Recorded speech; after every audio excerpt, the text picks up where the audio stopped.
매일 아침 목욕탕에 가는 일만이 제 하루의 전부였습니다. 저는 최영우라고 합니다. 올해 70살, 전에는 구청에서 공무원으로 일했지요. 아내가 하늘나라로 간 후로 집은 그저 잠만 자는 곳이 되었습니다. 텅 빈 집에서 혼자 밥을 먹는 것보다 목욕탕에서 땀을 흘리고 나오면 근처 분식집에서 라면 한 그릇 먹는 게 더 맛있었거든요. 그런데 어느 봄날 아침이었습니다. 목욕탕 탈의실 앞에서 수건을 개고 있던 한 여인의 손끝에서 제 심장이 요동치기 시작했습니다. 그분은 언제나 같은 자리에서 수건을 개고 계셨어요. 60 중반쯤 되어 보이는 나이에 정숙하고 조용한 모습이 참 보기 좋았습니다. 게다가 옆에 작은 테이블을 놓고 직접 담근 식혜와 몇 가지 반찬을 팔기도 했어요. 손님들은 목욕 후에 그 반찬을 사가곤 했죠. 그날 오랜 친구 장기호가 제 귀에 대고 수군거렸습니다. 야, 최영우 저 여자 알아? 3만 원이면 뭐든 해준다더라. 허리 아픈 노인네들 마사지도 해주고 더 깊은 서비스도 한다는데. 그 말에 제 귀가 뜨거워졌습니다. 하지만 믿을 수 없었어요. 그분의 눈빛에서 느껴지는 따뜻함과 그런 소문이 연결되지 않았거든요. 그렇게 단정하게 수건을 개는 손길에서는 그저 성실함만 느껴졌으니까요. 다음 날부터 저는 일부러 그 여인과 눈인사를 나누기 시작했습니다. 처음엔 고개만 살짝 끄덕이던 그녀도 며칠 지나자 미소를 지어주셨어요. 수건을 건네며 감사합니다 라고 말하면 그녀는 조용히 네, 좋은 하루 되세요. 라고 답했습니다. 일주일쯤 지났을 때 저는 용기를 내어 말을 걸었습니다. 안녕하세요. 오늘도 일찍 오셨네요. 그녀의 목소리는 참 편안했습니다. 네, 아침이 가장 바쁘니까요. 어르신들이 많이 오시거든요. 저는 그녀를 볼 때마다 가슴이 따뜻해졌습니다. 제가 48년 전에 만났던 첫사랑과 너무 닮았어요. 특히 손가락으로 수건을 개는 모습은 그 시절 젊은 제 마음을 설레게 했던 그 사람의 모습 그대로였습니다. 첫사랑의 이름은 박영숙이었습니다. 대학 시절 같은 동아리에서 만난 여학생이었죠. 하지만 저의 어리석은 실수로 그녀는 제 곁을 떠났고 그 후 저는 다른 여자와 결혼했습니다. 행복한 결혼 생활이었지만 가끔 영숙 씨의 얼굴이 떠오를 때면 미안한 마음이 들곤 했어요. 매일 아침 그 여인은 묵묵히 일하며 가끔 작은 도시락 통에서 꺼낸 김치나 멸치볶음을 손님들에게 나눠주곤 했어요. 돈을 받진 않았죠. 그저 드셔보세요. 하고 건네는 모습이 참 아름다웠습니다. 저는 그녀가 만든 깍두기를 받아 먹으며 감탄했습니다. 정말 맛있네요. 어디서 배우셨어요? 별거 아니에요. 평생 반찬 만들어 팔면서 살았거든요. 그녀의 손은 거칠었습니다. 평생 일해온 흔적이 그대로 남아있는 손이었어요. 따뜻한 봄날이 지나고 더운 여름이 오면서 우리는 더 자주 이야기를 나누게 되었습니다. 특히 아침 일찍 목욕탕에 도착해 아직 손님이 많지 않을 때면 더 긴 대화가 오갔죠. 이름이 어떻게 되세요? 어느 날 용기를 내어 물었더니 윤정이에요. 라고 답하셨습니다. 정이라. 이름도 참 고왔습니다. 최영우라고 합니다. 옛날에 여기 구청에서 일했어요. 아, 공무원이셨군요. 저는 평생 장사만 했어요. 반찬 가게도 했고, 포장마차도 했고, 이제는 나이가 들어서 여기서 수건이나 개고 있네요. 정희 씨의 이야기를 들으면서 저는 그녀의 삶이 쉽지 않았다는 것을 느꼈습니다. 하지만 그 어려움 속에서도 자존심을 지키며 살아온 분이라는 생각이 들었어요. 그래서 기호의 말이 더 믿기지 않았습니다. 그렇게 한 달쯤 지났을까요? 제 마음속에는 정희 씨에 대한 따뜻한 감정이 자라고 있었습니다. 아내가 떠난 후 처음으로 누군가에게 마음이 움직이는 느낌이 들었어요. 하지만 그것이 사랑인지 그저 외로움인지 구분하기 어려웠습니다. 그러던 어느 날 목욕탕에서 나오는 길에 기호가 또 귓속말을 했습니다. 영우야, 내가 들은 건데 말이야. 저 여자는 진짜로 돈만 주면 뒤쪽에서 알아서 해준대. 딱 3만 원이면 된대. 옆 동네 박 씨 알지? 그 사람도 받았다고 하더라고. 저는 마음이 복잡했습니다. 그렇게 점잖고 단정한 모습인데 정말 그런 일을 한다고? 하지만 기호는 계속 떠들었죠. 단돈 3만 원이면 외로움도 달랠 수 있는데 왜 망설여? 너도 혼자 산지 3년이나 됐잖아. 그런 것도 필요할 텐데. 그날 밤 저는 침대에 누워 천장만 바라보며 생각에 잠겼습니다. 정희 씨의 맑은 눈빛과 기호의 말이 제 머릿속에서 충돌했어요. 잠을 이루지 못하고 뒤척이다가 어리석은 생각이 들었습니다. 만약 정말 그런 일을 한다면 내가 도와줄 수 있지 않을까? 더 나은 일자리를 찾게 해줄 수도 있고. 어리석게도 저는 그날 밤 봉투에 3만 원을 넣었습니다. 돈을 주고 그런 관계를 맺겠다는 뜻이 아니라 그저 확인하고 싶었던 것 같아요. 그리고 만약 사실이라면 그녀에게 다른 길을 제안하고 싶었습니다. 다음 날 아침 떨리는 마음으로 그 봉투를 정희 씨에게 건넸습니다. 이거 받아주세요. 정희 씨는 의아한 표정으로 봉투를 받더니 안을 열어보았습니다. 그리고는 얼굴이 하얗게 변했어요. 눈에는 믿을 수 없다는 표정이 역력했습니다. 그리고 떨리는 목소리로 물었습니다. 제가 그런 사람으로 보이세요? 그때 그녀의 눈에 맺힌 눈물을 절대 잊을 수 없습니다. 그건 굴욕과 상처의 눈물이었어요. 한 여인의 자존심이 무너지는 순간이었죠. 아니, 그게 아니라 제가 그냥 제 말은 끝까지 나오지 않았습니다. 정희 씨는 봉투를 제 가슴팍에 던지고 자리에서 일어났어요.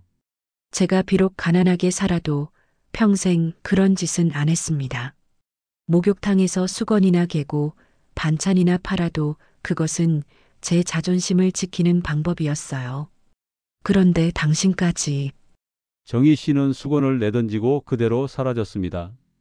주변에서는 수군대는 소리가 들렸고 저는 그 자리에 얼어붙었습니다.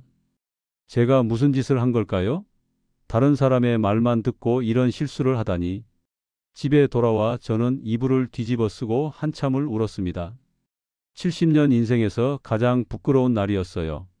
그 후로 정희 씨는 목욕탕에 나타나지 않았습니다. 하루가 지나고 이틀이 지나고 일주일이 지나도 그녀는 돌아오지 않았어요. 대신 다른 젊은 여성이 수건을 개고 있었습니다. 저기요, 전에 여기서 일하시던 윤정희 씨는 어디 가셨나요? 제가 물었더니 그 여성은 고개를 저었습니다. 모르겠어요. 갑자기 그만두셨대요. 제 마음은 무거웠습니다. 오래전 첫사랑과 같은 눈빛을 가진 분에게 또다시 상처를 준 것만 같았어요. 젊었을 때 제가 첫사랑에게 했던 실수를 70살의 나이에 또 반복한 것입니다. 영숙 씨에게는 제가 다른 여자와 데이트한다는 거짓 소문 때문에 오해를 샀고 그 일로 우리는 헤어졌습니다. 그리고 이번에는 제가 직접 그런 오해를 만든 것이죠. 기호를 만나 따져 물었습니다. 야, 내가 왜 그런 거짓말을 했어? 정희 씨가 그런 분이 아니잖아.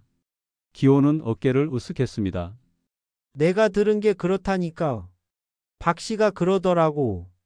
결국 그 소문의 출처를 찾아갔더니 그것은 그저 근거 없는 헛소문이었습니다. 누군가 장난삼아 한 말이 입에서 입으로 옮겨지며 사실인 양 퍼진 것이었죠. 정희 씨가 어디로 갔는지 아세요?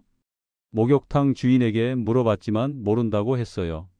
저는 주변 복지관, 시장, 동네 곳곳을 돌아다니며 정희 씨를 찾아다녔습니다. 그녀가 반찬을 팔던 작은 가게들도 찾아가 보았지만 아무도 그녀의 행방을 알지 못했어요. 밤에는 이불을 덮고 울었습니다. 그녀에게 했던 실수가 너무 부끄러웠거든요. 내가 어쩌면 좋지? 사과라도 하고 싶은데 먹고 싶은 것도 없고 목욕탕에 가는 것도 싫어졌습니다. 매일 집에만 있으니 건강도 나빠졌어요. 잠도 제대로 자지 못했고 식사도 거르기 일쑤였습니다. 그저 창밖만 바라보며 지난 날을 후회했죠. 한 달 후 동네 복지관에 들렀을 때였습니다. 거기서 일하는 젊은 직원에게 정희 씨 얘기를 꺼냈어요. 혹시 윤정이라는 분을 아세요?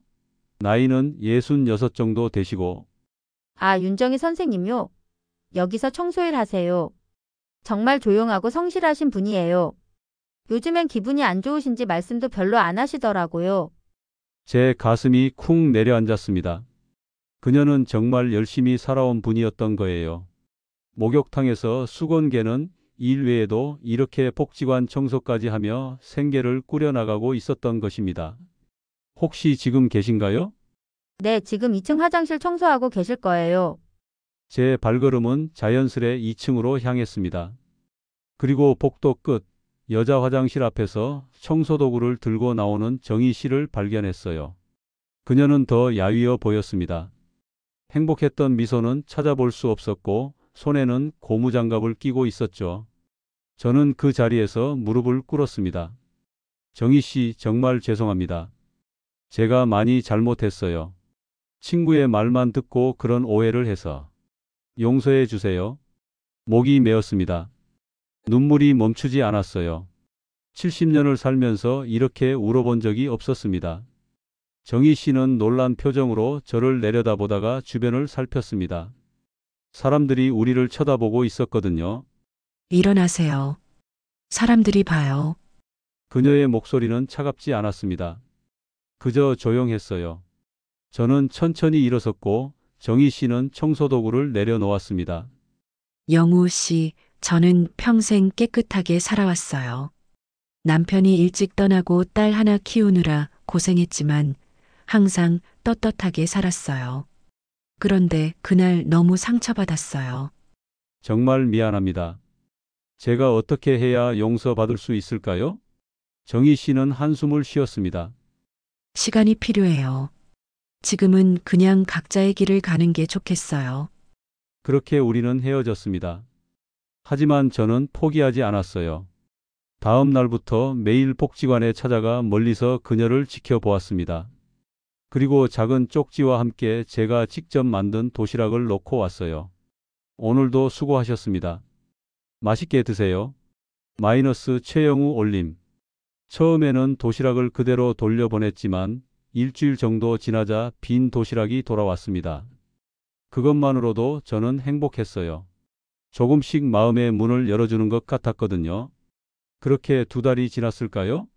어느 날 복지관 앞에서 정희 씨가 저를 기다리고 있었습니다. 눈이 마주치자 그녀는 조심스레 미소를 지었어요. 영우 씨, 도시락 매일 갖다 놓느라 고생이 많으시네요. 아니에요. 제가 할 수 있는 건 그것밖에 없어서. 그날 우리는 처음으로 함께 산책을 했습니다. 복지관 뒤편 작은 공원을 돌면서 이야기를 나눴어요. 정희 씨는 자신의 인생 이야기를 들려주었고 저는 제 이야기를 했습니다. 우리는 둘 다 외로운 사람들이었어요. 저 이번 달 말에 방을 비워야 해요. 월세가 올라서. 정희 씨의 말에 제 마음이 아팠습니다. 그녀는 작은 월세방에서 혼자 살고 있었고 집주인이 갑자기 월세를 올렸다고 했어요.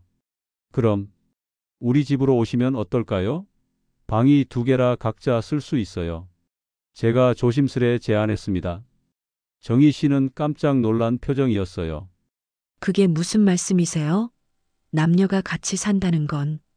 그냥 집 쉐어하는 거예요. 각자 방 따로 써요. 제가 그런 뜻으로 말한 게 아니에요. 정희 씨는 한참을 생각하더니 고개를 끄덕였습니다.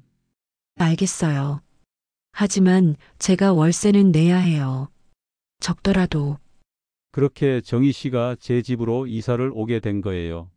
물론 각자 방은 따로 쓰는 조건이었지만요. 처음엔 어색했지만 함께 장을 보고 밥을 해먹고 TV를 보는 일상이 쌓이면서 우리는 점점 가까워졌어요. 영우 씨, 오늘은 제가 특별히 묵은지를 준비했어요. 드셔보세요. 정희 씨, 이거 맛있네요. 제 어머니가 해주시던 맛이에요. 정희 씨는 요리를 정말 잘했습니다. 평생 반찬 가게를 하며 익힌 솜씨였겠죠.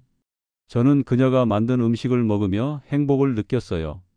그리고 저도 할 수 있는 일을 했습니다. 집안 수리도 하고 무거운 것도 들어주고 목욕탕에 같이 가서 수건도 들어주고요. 저 딸이 다음 주에 온대요. 같이 식사하면 좋겠어요. 정희 씨의 말에 저는 긴장했습니다. 그녀의 딸은 서울에서 회사에 다닌다고 들었거든요. 우리 관계를 어떻게 생각할까 걱정되었어요. 다행히 정희 씨의 딸은 이해심 많은 사람이었습니다. 엄마가 혼자 사는 것보다 누군가와 함께 지내는 게 안심된다며 오히려 고마워했어요. 그날 밤 셋이서 함께 한 저녁 식사는 참 따뜻했습니다. 어느 날 저녁 함께 설거지를 하다가 우연히 손이 닿았습니다. 그때 정희 씨의 손을 잡아보니 그 손은 거칠고 주름졌지만 참 따뜻했어요. 괜찮으시면 이대로 손잡고 있어도 될까요? 제가 조심스레 물었고 정희 씨는 고개를 끄덕였습니다. 그렇게 우리는 서로의 외로움을 달래주는 친구가 되었습니다. 하루는 비가 많이 오는 날 같이 우산을 쓰고 걸어가다가 정희 씨가 넘어질 뻔했어요. 제가 얼른 그녀를 붙잡았는데 그대로 안긴 형태가 되었죠. 잠시 그대로 있다가 두 사람 다 민망해서 웃음이 나왔습니다. 함께 지낸 지 넉 달쯤 되었을 때 정희 씨가 체한 적이 있었습니다. 밤중에 갑자기 배가 아프다고 해서 저는 얼른 119를 불렀어요. 응급실에 가서 검사를 받았는데 다행히 큰 병은 아니었습니다. 그저 급체한 것뿐이었죠. 하지만 그날 밤 병원 의자에서 정희 씨가 잠든 모습을 바라보며 저는 깨달았습니다. 이 사람이 제게 얼마나 소중한지, 그리고 제가 그녀를 얼마나 사랑하게 되었는지를요. 함께 산 지 6개월이 지난 어느 날 새벽 저는 정희 씨를 깨웠습니다. 정희 씨, 오늘은 목욕탕 대신 공원에 가요. 해 뜨는 걸 보고 싶어요. 우리는 동네 뒷산 작은 공원에 올랐습니다. 아침 햇살이 우리를 비추는 그 순간 제 주머니에서 작은 상자를 꺼냈어요. 정희 씨, 이젠 진짜로 내 사람 되어 주실래요? 상자 안에는 소박한 은반지가 있었습니다. 제 평생 모아둔 돈으로 산 가장 값진 선물이었어요. 정희 씨의 눈에서 눈물이 흘렀습니다. 하지만 이번엔 기쁨의 눈물이었지요. 네, 좋아요. 저도 당신을 진심으로 믿어요. 함께해요. 한 달 후 우리는 작은 결혼식을 올렸습니다. 복지관 강당을 빌려서 간소하게 진행했어요. 정희 씨의 딸과 사위, 손주들, 그리고 저희 몇몇 친구들이 참석했습니다. 화려하진 않았지만 정말 행복한 날이었어요. 여러분, 오늘 이 자리에 함께해 주셔서 감사합니다. 저희가 이렇게 늦은 나이에 결혼한다고 웃으실 수도 있겠지만 사랑에는 나이가 없다는 걸 보여드리고 싶었습니다. 제가 간단한 인사말을 하자 모두들 박수를 쳐주셨어요. 정희 씨는 수줍게 웃으며 제 옆에 서 있었습니다. 결혼 후 우리 생활은 크게 달라지지 않았습니다. 여전히 함께 아침을 먹고 산책을 가고 저녁에는 TV를 보며 이야기를 나눴어요. 하지만 이제는 법적으로도 모든 사람들 앞에서도 당당한 부부였습니다. 영우 씨, 오늘 꿈을 꿨어요. 우리가 젊었을 때 만났다면 어땠을까 하는 꿈이었어요. 어느 날 아침 정희 씨가 말했습니다. 어떤 꿈이었어요? 우리가 20살쯤 되었을 때 만나서 함께 나이를 먹어가는 꿈이었어요. 아름다웠어요. 저는 잠시 생각에 잠겼습니다. 만약 우리가 젊은 시절에 만났다면 정말 좋았겠지만 지금 이 순간도 충분히 행복했어요. 정희 씨, 우리는 늦게 만났지만 앞으로도 오래오래 함께 할 거예요. 몇 년이 남았던 그 시간을 가득 채울 거예요. 정희 씨는 미소를 지으며 제 손을 잡았습니다.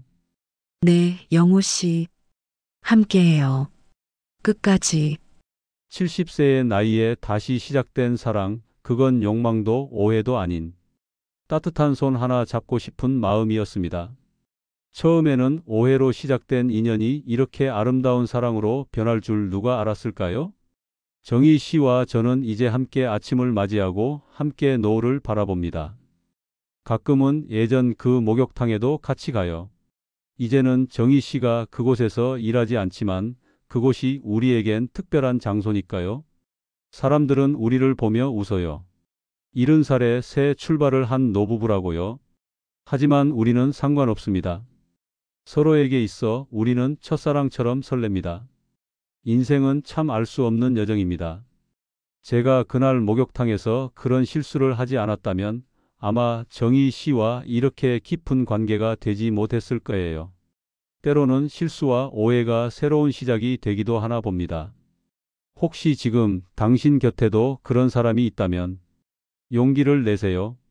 진실한 마음은 언제나 통하니까요. 나이가 많다고 늦었다고 생각하지 마세요. 행복은 언제나 우리 가까이에 있답니다. 저와 정희 씨처럼 작은 오해에서 시작된 인연이 아름다운 사랑으로 피어날 수 있어요. 중요한 건 진심이니까요. 단돈 3만 원으로 시작된 오해가 이제는 값을 매길 수 없는 소중한 사랑이 되었습니다. 매일 아침 정희 씨의 따뜻한 손길에 깨어나는 것만으로도 저는 세상에서 가장 행복한 사람입니다. 이제 저희는 함께 늙어가고 있어요. 하지만 우리의 사랑은 날마다 새롭게 피어납니다. 수건 속에 숨겨진 진실은 바로 이것이었습니다. 누구나 진심 어린 사랑과 존중을 원한다는 것. 그리고 그 마음이 통할 때 나이든 우리의 삶도 다시 꽃 피울 수 있다는 사실이었지요.